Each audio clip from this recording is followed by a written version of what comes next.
ফেসবুকে ভুয়া আইডি খুলে প্রতারণা করছিল। এতে বিব্রতকর অবস্থায় পড়তে হয় পরিবারকে।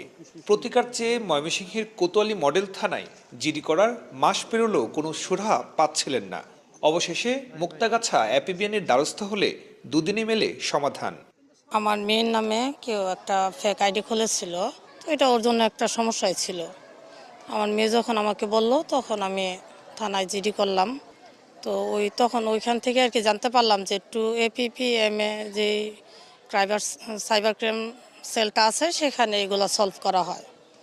তো আমি এখানে আসি, একটু হতাশাগ্রস্ত ছিলাম যে হঠাৎ করে এইরকম একটা সমস্যা কেমনে ফেস করব।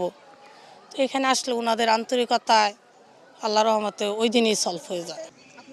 শুধু ফেসবুক সমস্যা নয়, অনেকের ছিনতাই হওয়া মোবাইল ফোন, বিকাশ প্রতারকের কাছে খোয়ানোর টাকাও উদ্ধার করে দিচ্ছেন অ্যাপিবিএন 2 এর সাইবার ক্রাইম সেল।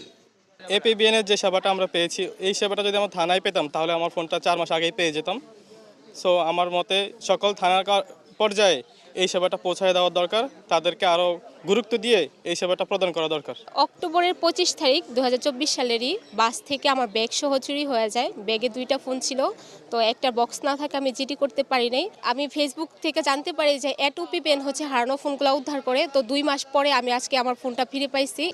বুধবার আনুষ্ঠানিকভাবে সারা দেশ থেকে উদ্ধার হওয়া মোবাইল ফোন গ্রাহকদের কাছে বুঝিয়ে দেন কর্তৃপক্ষ। হারানো ফোন পেয়ে উচ্ছ্বসিত গ্রাহকরা।